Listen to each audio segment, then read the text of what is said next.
ग्रामीण बस्तियों से शहर की कॉलोनी तक, गलियों सड़कों से राजनीति के आंगन तक, देश विदेश की हर छोटी बड़ी खबरों पर रखेंगे हम नजर। सच दिखाने की जिम्मेदारी नहीं, जुनून सच्चाई की तह तक जाकर हर खबर से रूबरू करेंगे। आपका अपना एसपी न्यूज लाइव, आप जहां हमें वहां। बाहर से देश विदेश से कुछ मुख्य अतिथि के तौर पे कौन कौन आमंत्रित हो रहा है?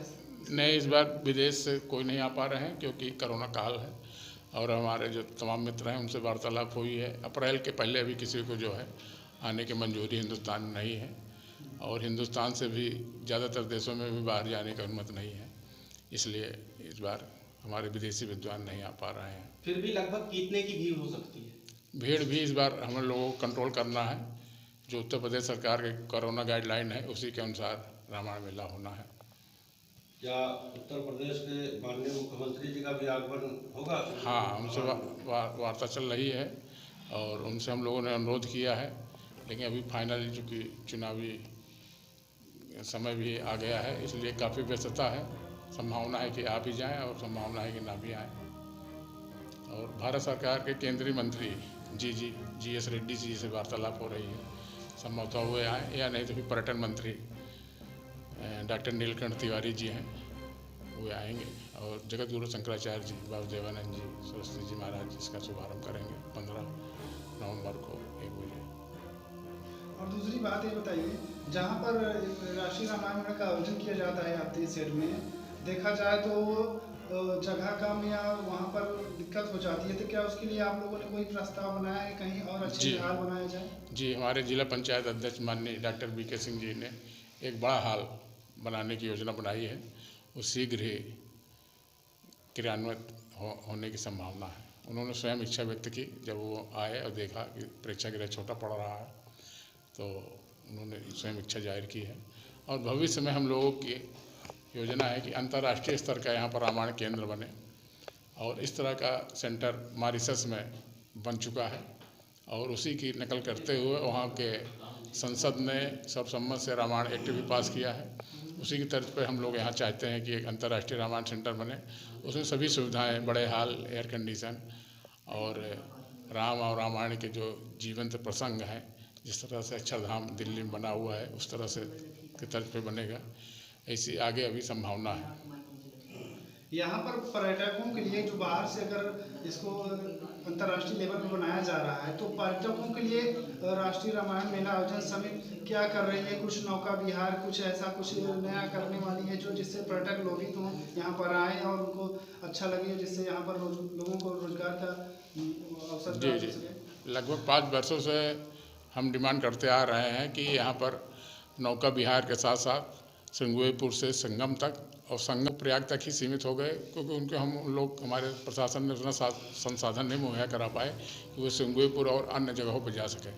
कल ही माननीय केशव मौर्य जी ने रामलीला कमेटी कटरा के कार्यक्रम में आए थे, पूर्व राज्यपाल जी केसीनाथ जी भी थे, पूर्व मंत्री नरेंद्र सिंह गौड़ जी थे, उस अवसर पर हमें सम्मानित भी किया गया। तो वहाँ पर केशव जी ने घोषणा की, उन लोगों ने कहा कि भरद्वाज आश्रम को भी डेकोरेट किया जाए। तो उन्होंने कहा कि बनारस में जो काशी विश्वनाथ मंदिर जी का कॉरिडोर बन रहा है उसी तरह से हम भरद्वाज आश्रम को भी डेवलप करेंगे।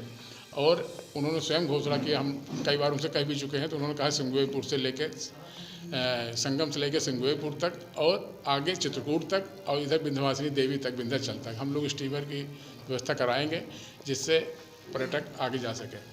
और आपको अपना अनुभव साझा कर रहा हूँ कि मैं कोचीन गया था आज से 8-10 साल पहले, तो वहाँ पर स्टीमर से व्यवस्था, एक मोहल्ले से दूसरे मोहल्ले आप स्टीमर से बहुत कम पैसे में आदमी जा सकता है।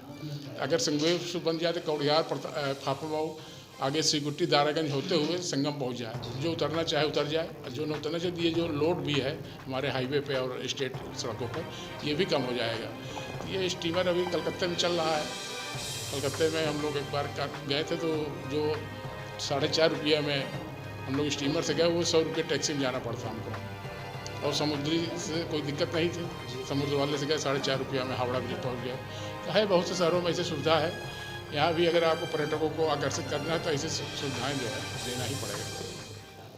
एक और सवाल आप बताइए, जो राष्ट्रीय रामायण मेला होने वाला है तो उसके लिए जो श्रद्धालु आते हैं, पर्यटक आते हैं, तो स्वयं के साधन से आना पड़ता है हम लोगों को। तो यहाँ से आपके माध्यम से या राष्ट्रीय रामायण मेला के माध्यम से तो क्या शासन को ऐसा कोई सुविधा आवागमन के लिए कुछ जी। उपलब्ध कराने का हम कोई लोग प्रस्ताव है? हम लोग जो है यहाँ पर जो रीजनल मैनेजर बैठते हैं राज परिवहन निगम के, उनसे हम लोग बस चलवाने की डिमांड करते हैं। तो प्रथम 2-3 दिन तो कम भीड़ रहती है तो नहीं, लेकिन वो जो है 2-3 दिन के लिए जो सिटी बसें चलती हैं उनको सिंगुएपुर वाया सिंगुएपुर वो कर देते हैं, ऐसी सुविधा है। हाँ, क्योंकि आने जाने जी की जी। दिक्कत होती तो उसमें हम लोग है।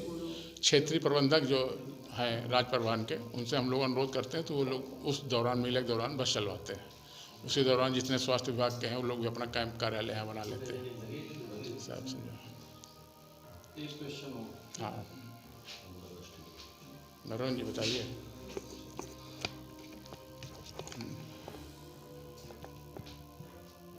यहाँ पर 32वां राष्ट्रीय रामायण मेला होने वाला है, जो कि कई वर्षों से भव्य कार्यक्रम किया जाता है, लेकिन यहाँ पर सूचना का कोई कक्ष नहीं